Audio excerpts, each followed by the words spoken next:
नमस्कार साथियों, मिधांस की कहानियाँ यूट्यूब चैनल में आपका हार्दिक स्वागत है।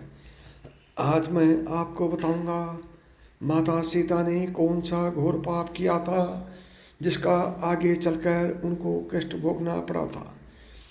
सनातन धर्म के ग्रंथों में बताया गया है कि बुरे कर्मों का फल हमेशा बुरा ही मिलता है, चाहे वह इंसान हो या फिर ईश्वर।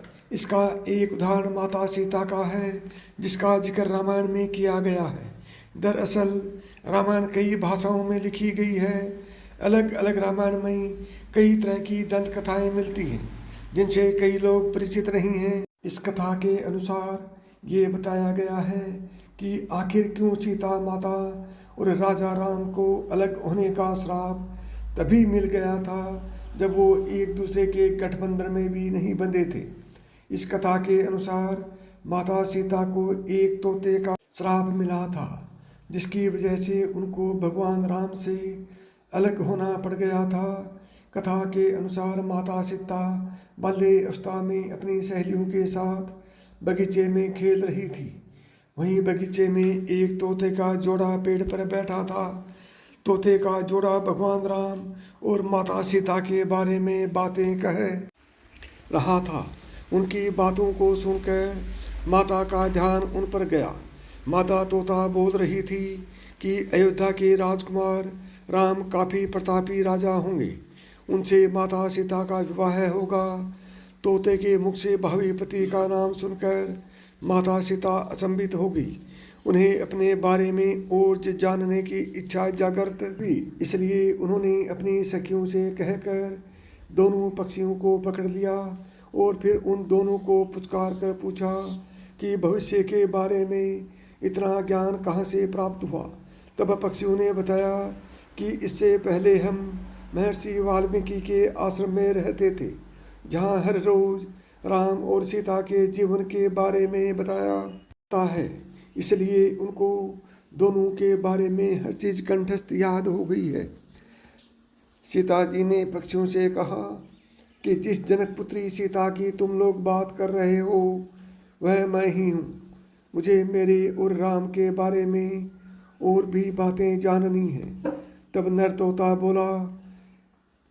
तोता ने कहा कि हे सीता, आपका विवाह अयोध्या के राजा दशरथ के ज्येष्ठ पुत्र राम के साथ आपका विवाह होगा और आपकी जोड़ी तीनों लोकों में सबसे अद्भुत होगी। सीता जी सवाल पूछती रही और दोनों तोता जवाब देते रहे। ऐसे में सीता जी प्रसन्न हो गई और कहा कि अब ये हमारे साथ ही यहाँ पर रहेंगे। लेकिन ये सुनकर तोता हैरान रह गया और उसने कहा कि हम पक्षी हैं, हमें पिंजरे में कैद ना करो। तोते ने इसके लिए बहुत याचना की।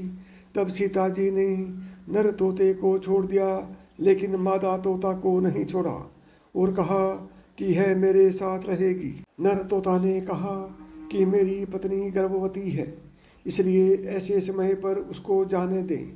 हम दोनों एक दूसरे का वियोग सहन नहीं कर सकते, इसलिए आप मेरी पत्नी को जाने दें। लेकिन सीता जी ने उसकी एक न सुनी। इस पर मादा तोता को बहुत गुस्सा आया और शाप दिया कि जिस तरह तुमने गर्भावस्था में मेरे पति से मुझको अलग कर दिया है, वैसे ही गर्भावस्था में मेरे पति से मुझको अलग कर दिया है। वैसे ही गर्भावस्था के दौरान तुमको भी पति वियोग सहन करना पड़ेगा। इतना कहते ही मादा तोता ने प्राण त्याग दिए।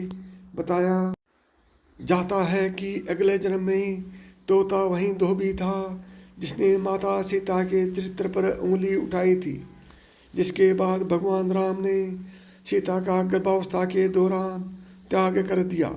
साथियों, यह कहानी आपको कैसी लगी कमेंट करके बताएं। और अभी तक आपने मिधांस की कहानियाँ यूट्यूब चैनल को सब्सक्राइब नहीं किया है तो अभी सब्सक्राइब करें। नमस्कार दोस्तों, जय श्री राम।